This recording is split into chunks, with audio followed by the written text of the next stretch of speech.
नमस्कार मेरे प्यारे विद्यार्थीगण। आशा करता हूँ आप सभी अच्छे हैं और इस कोरोना काल में फिर से बहुत ज़्यादा तीव्र गति से कोरोना की जो केसेस हैं वो वृद्धि पाई है। तो ऐसी अवस्था में हमें चाहिए कि हम लोग थोड़ा और ज़्यादा सतर्क होकर हम लोगों के सामने जाएं। अगर ज़रूरत पड़े तो ही जाएं, ज़रूरत न हो तो कदाचित घर से ना निकलें। मास्क जरूर पहनें, सैनिटाइजर का प्रयोग करें और जितने भी कोविड के प्रोटोकॉल्स हैं उसको मेंटेन करें। सरकार के दी गई जितने भी नियम हैं उसका पालन करें और अपने आप को सुरक्षित करें और देश को सुरक्षित करने में सहायता प्रदान करें।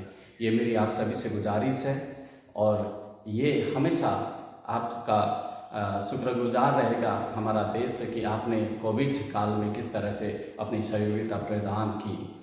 तो दोस्तों, आज मैं फिर से एक बार आप लोगों की ही जो अनुरोध थी उस अनुरोध पर नए नए चैप्टर्स को फिर से पढ़ाने वाला वीडियो मैं बनाऊं और इसको यूट्यूब पर डालूं और उसी के तहत मैं आज एक नया चैप्टर को लेकर आया हूं।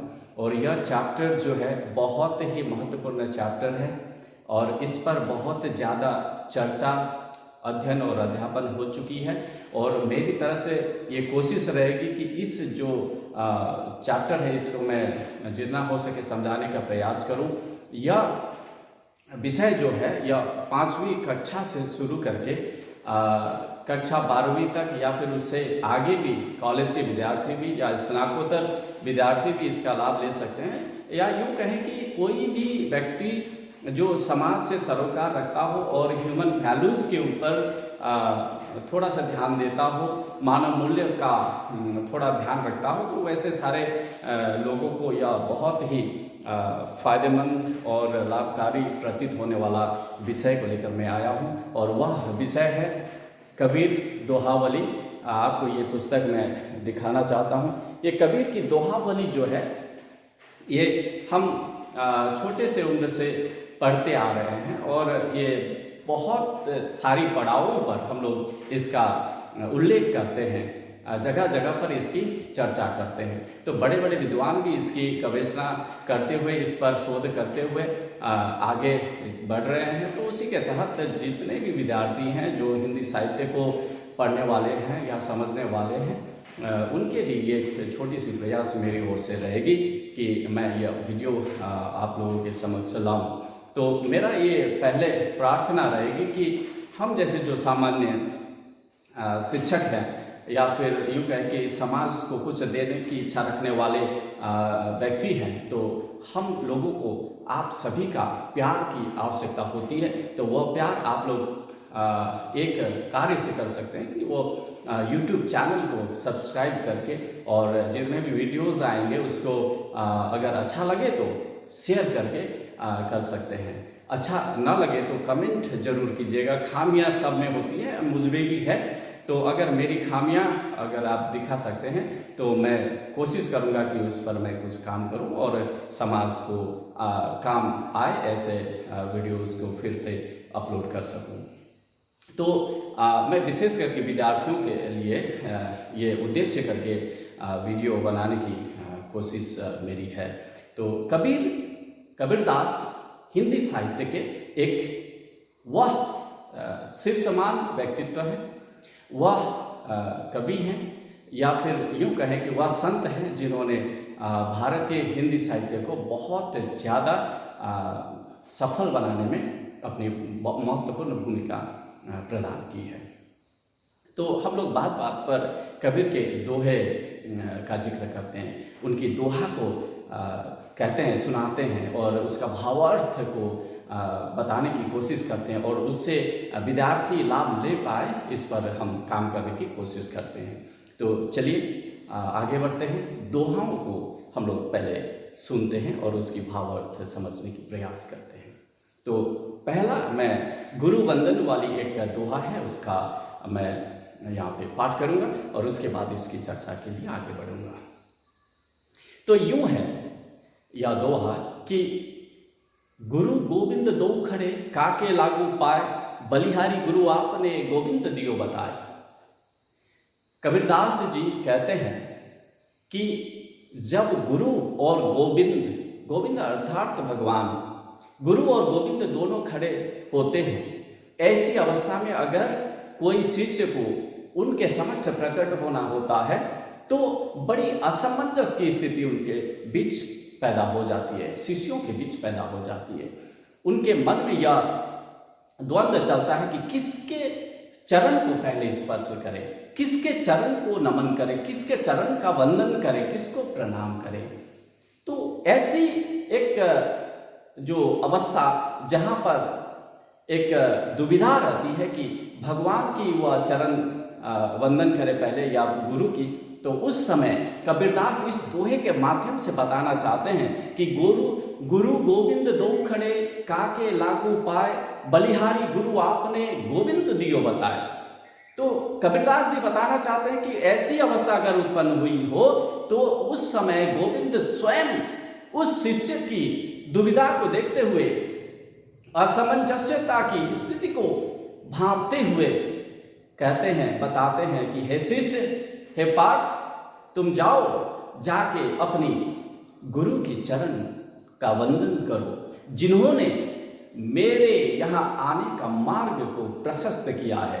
अर्थात पहले गुरु के चरणों का प्रणाम करो, गुरु का तुम नमन करो, गुरु की वंदना करो, जिन्होंने मेरे यहाँ तुम्हें पहुँचाने के लिए ये मार्ग प्रशस्त किया। अर्थात अंधकारमय जीवन से निकालकर प्रकाशमय व ज्योतिमय जीवन को दिखाने वाले कौन है? गुरु है। तो ऐसे गुरु का प्रणाम या चरण वंदन पहले करना चाहिए। तो इस दोहे में कबीरदास ने यही बताने के प्रयास किए हैं। तो अगला दोहा हम लेते हैं। वृक्ष कभू नाही फल भखे, नदी न संचे नीर, परमारथ के कारणे साधुन धरा शरीर। वृक्ष कभू नाही फल भखे, नदी न संचे नीर, परमारथ के कारणे साधु धरा शरीर। ऐसे भी हम लोग पाठ करते हैं दो तरह से।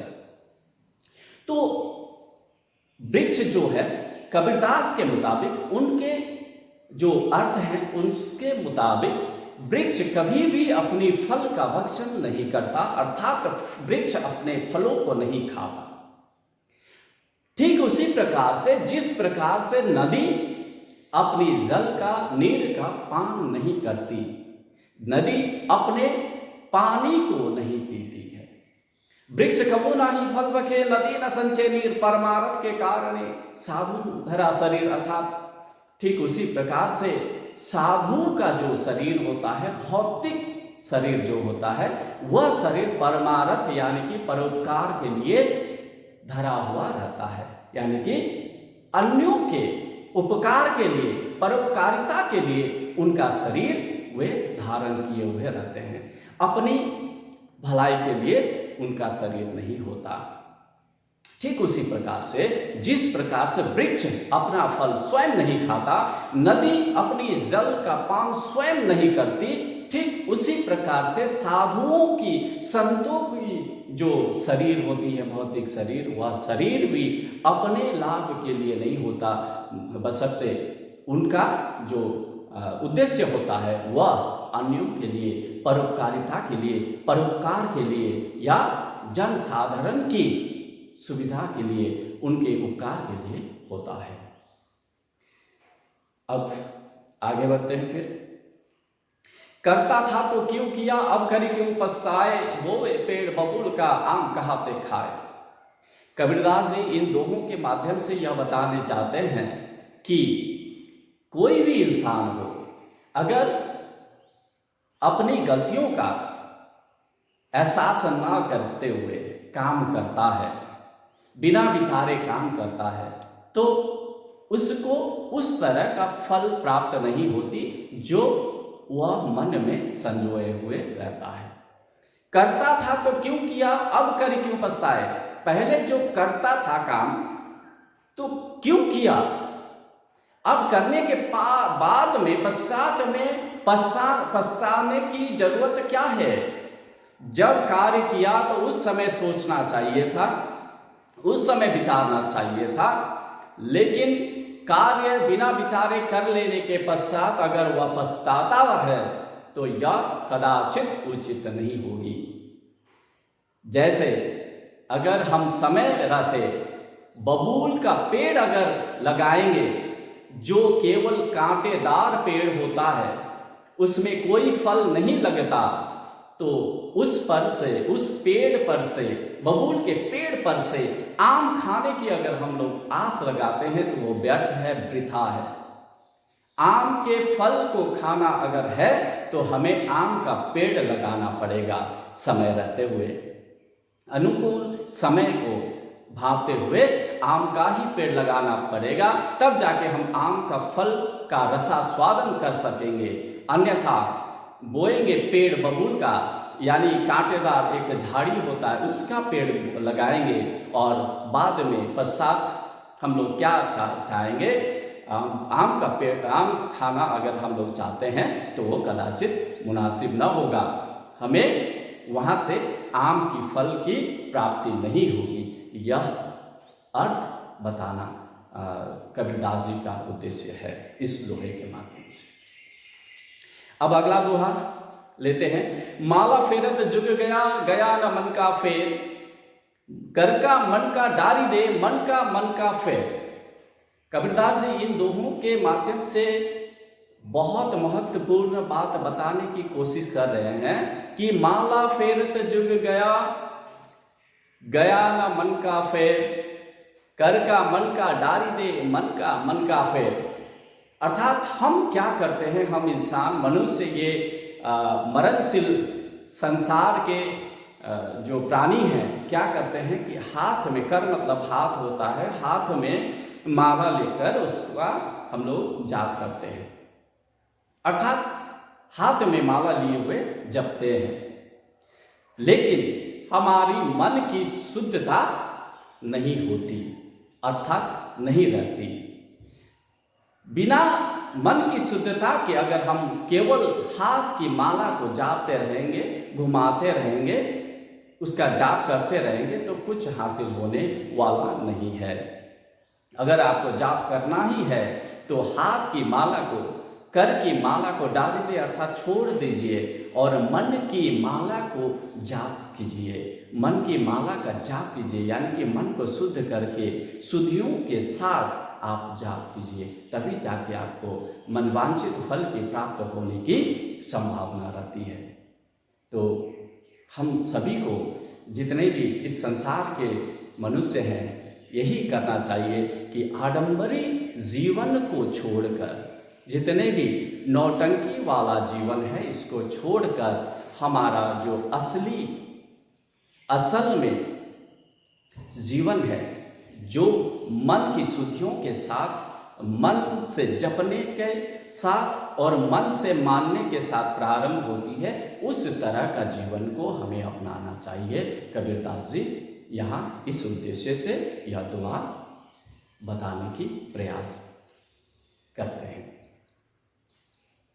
अब आके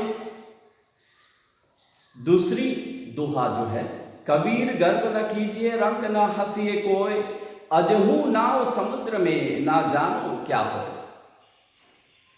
बहुत सुंदर सी दोहा है ये, आप लोगों को अगर समझ में आए तो इसका भावार्थ बहुत ही सहज सरल और लोगों के जीवन में चरितार्थ होने वाली ये दोहा है। कबीरदास जी कहते हैं कि कबीर गर्व न कीजिए। कबीरदास जी हम सभी को कहते हैं, अर्थात स्वयं को भी बताते हैं कि कबीर गर्व न कीजिए। अपने आप पर घमंड, अपने धन पर, अपने शारीरिक क्षमता पर, बल पर, बुद्धि पर घमंड या अभिमान नहीं होना चाहिए हम सभी को। वह क्या है, क्षणिक है, क्षणभंगुर है, क्षण में टूट जाएगा, बिखर जाएगा, ऐसा वह भौतिक शरीर के साथ सारी चीज़ें हैं। तो ऐसे क्षणभंगुर चीज़ों के साथ हमें गर्व ना करना चाहिए। रंग ना हंसिए कोई, रंग अर्थात गरीब होता है, दरिद्र होता है, दीनहीन होता है। दीनहीन के ऊपर हमें हंसना नहीं चाहिए। कोई इंसान ऐसा होता है कि अभिमान में आकर धन की, संपत्ति की, अपनी शारीरिक क्षमता की, अपनी रुतबा की, अपने जितने भी रिसोर्सेस हैं सारे संपदाओं की घमंड पालकर, अभिमान पालकर क्या करते हैं, रंग पर यानी कि दिनहीन पर, गरीब पर, दरिद्र पर हंसते हैं। तो ऐसा कदाचित नहीं करना चाहिए। जैसे कि अजहू नाव समुद्र में, आज भी आपका सांसारिक जीवन का जो नाव है वह नाव समुद्र के मझधार में है, और यहाँ आपको यह पता नहीं है कि वह आपका जो सांसारिक जीवन का नाव है वह पार कर पाएगी या कोई तूफान आएगी, आंधी आ पड़ेगी और आपका नाव वहीं पर डूब जाएगा। इसकी कोई निश्चितता नहीं है, इसलिए किसी पर भी हंसना उचित ना होगा, यह कबीरदास जी का मानना है। और ये बहुत जायज़ बात भी है। हमें किसी भी गरीब पर, दिनहीन पर, कमज़ोर पर हमें नहीं हंसना चाहिए। हमारी जितनी भी क्षमता है वह क्षमता क्षणिक है, क्षणभंगुर है, क्योंकि यह संसार ही क्षणभंगुर है। अब आगे चलते हैं। बहुत ही मज़ेदार ये दोहा आप सभी को प्रेरणा देने वाली है कि साधु ऐसा चाहिए जैसा सुख सुभाए, सार सार को गही रहे थोथा दई उड़ाए। साधु ऐसा चाहिए जैसा सुख सुभाए, सार सार को गही रहे थोथा दई उड़ाए। कबीरदास जी का इस दोहे के माध्यम से जो अर्थ देने की प्रयास है वह बहुत ही गहन है, बहुत ही गंभीर है। साधु अर्थात संतों की वाणी कैसी होनी चाहिए, उनका चरित्र कैसा होना चाहिए, इस दोहे के माध्यम से उन्होंने बताने का प्रयास किया है। साधु ऐसा चाहिए जैसा सुख सुभाए, साधु को ऐसा होना चाहिए, संत को ऐसा होना चाहिए जैसा सूप का स्वभाव होता है, सूप का चरित्र होता है। सूप आप लोग समझते हैं, जिस पर हम लोग चावल को या फिर धान को, गेहूं को, किसी भी चीज़ को वहाँ पर जो भूसियाँ हैं उसको उड़ाने में, जितने भी गंदगी है उसको हटाने में और अच्छे अच्छे दानों को अपनी ओर रखने में प्रयोग किया जाता है। सूप अर्थात प्रत्येक घर का जो पाक घर होती है अर्थात किचन होती है उसमें सूप विद्यमान रहता है, उसका वास रहता है, यानी कि जरूर हम लोग रखते हैं, क्योंकि जब हमें चावल को अलग करने की जरूरत पड़ती है तो ये सूप का प्रयोग होता है। तो ठीक उसी प्रकार से साधु का चरित्र भी सूप के तरह होना चाहिए। जैसे सूप क्या करता है, अगर गंदगी भूसी भरा चावल को आप उस सूप पर डाल के उसको अलग करने की प्रयास करते हैं तो अच्छे अच्छे चावल आपके करीब आएगी और जितने भी भूसी हैं वो उड़ा देगी। साधु ऐसा चाहिए जैसा सुख सुभाए, सार सार को गही रहे। सार सार के क्या करते हैं, अच्छे अच्छे गहन दाने जो होते हैं उसको अपनी ओर खींचता है और थोथा दे उड़ाए, यानी कि जो भूसी होता है, थोथे जितने भी छिलके होते हैं उसको उड़ा देती है। तो ठीक उसी प्रकार से साधु का जीवन भी, चरित्र भी होना चाहिए। हमारे चारों ओर जितने भी गंदगियाँ हैं, जितने भी गलत चीज़ें हैं, जो भी हम लोग गलत देखते हैं, गलत सुनते हैं, उसको साधु का यानी कि संतों का जीवन अपनी ओर नहीं खींचता, उसको छोड़ देता है। ठीक उसी प्रकार से जिस प्रकार से सूप गंदगी को, भूसी को दूर फेंक देता है। तो हमारा तात्पर्य यह था कि जिस प्रकार से कबीरदास ने सूप के माध्यम से साधु का चरित्र का जो यहाँ पर वर्णन किया और दोनों में तुलना की, ये तुलना हमारे चरित्र में भी होना चाहिए। हम अपने चरित्र को ठीक उसी तरह से साधु के चरित्र के समान रखना चाहिए या फिर उस सूप के चरित्र के समान रखना चाहिए जो गंदगी को दूर भगा देता है और अच्छे अच्छे चीज़ों को अपनी ओर आकर्षित करता है, ताकि हम समाज में अच्छी चीज़ों का संप्रसारण कर सकें। ये कबीरदास का बहुत ही सुंदर दोहा। और आज के लिए और एक दोहा का मैं यहाँ पे भाव अर्थ यहाँ पे बताऊँगा उसके बाद मैं इस वीडियो को समाप्त करूँगा, क्योंकि वीडियो ज़्यादा लंबी हो जाएगी तो आप सभी को शायद इसमें तकलीफ हो, बहुत सारी समस्या हो सकती है। तो अंत में एक मैं दोहा का पाठ करते हुए उसका अर्थ समझाने की प्रयास करता हूँ। साईं इतना दीजिए जामे कुटुंब समाए, मैं भी भूखा ना रहूं साधु ना भूखा जाए। साईं इतना दीजिए जामे कुटुंब समाए, मैं भी ना भूखा रहूं साधु ना भूखा जाए। कबीरदास जी का इस दोहे के माध्यम से कहने का तात्पर्य यह है कि हे भगवान, हे प्रभु, हे ईश्वर, मुझे इतना ही देना, मुझे इतना ही देना जितना मेरे कुटुंब को, मेरे परिवार को भरण पोषण में लगे। उससे ज़्यादा नहीं देना और उससे कम भी नहीं देना। मुझे उतना ही ज़रूरत है जिससे कि मैं अपना परिवार का भरण पोषण कर सकूं और मेरे द्वारे पर आए हुए कोई भी साधु हो, संत हो, परिजन हो, कोई मित्र हो, अगर वह भूखा है तो उसका भी मैं पेट भर पाऊं। इतना ही देने की प्रार्थना कबीरदास जी इस दोहे के माध्यम से अपने इष्ट को करना चाहते हैं। साईं इतना दीजिए जामे कुटुंब समाए। साईं अर्थात हे भगवान, आप इतना ही दीजिए जिससे कि मेरा कुटुंब, मेरा परिवार का भरण पोषण हो सके, पेट भर सके। उससे ज़्यादा नहीं चाहिए, लेकिन इतना भी कम मत देना कि मेरे द्वार पर, मेरे घर के द्वार पर अगर कोई संत या साधु या परिजन मित्र कोई भी आए, वह भी भूखा ना लौटना पड़े, उसको भी भूखा ना लौटना पड़े।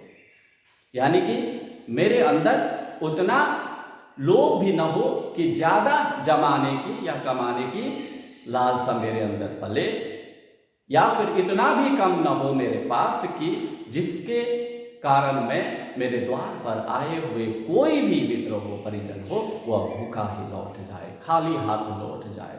ऐसा भी नहीं होना चाहिए। इस तरह से कबीरदास जी ने अपने इष्ट से प्रार्थना की है। तो दोस्तों, प्यारे विद्यार्थियों और जितने भी महानुभाव हैं, आप सभी को अगर कबीरदास जी का नाम सुने हैं, अगर कबीरदास के दोहों को पढ़े हैं या फिर इन दोहों से अपने आप को उज्जीवित करने में प्रयोग करते हैं, अपने आप को तरोताज़ा रखने में हमेशा इसका प्रयोग करते हैं, तो यह जो वीडियो है आपको ज़रूर मदद पहुंचाएगी। अगर आपको यह वीडियो पसंद आए तो ज़रूर कमेंट बॉक्स में प्रतिक्रिया दीजिएगा, और कुछ सुधार करने की ज़रूरत है तो वह भी हमें जानकारी जरूर दीजिएगा। मैं आने वाले दिनों में और भी आप सभी के जितने भी इच्छा है उसके हिसाब से जो चैप्टर, नए चैप्टर हैं, मैं उसको वीडियो बना के यूट्यूब में डालने की भरपूर कोशिश करूंगा। मेरी तरफ से यह कोशिश रहेगी। आप सभी को यह वीडियो देखने के लिए बहुत बहुत धन्यवाद, आभार। और फिर से एक बार अनुरोध करना चाहूँगा, मेरा यह जो वीडियो है यूट्यूब चैनल है, इसको ज़रूर शेयर कीजिएगा और सब्सक्राइब अवश्य कीजिएगा। धन्यवाद।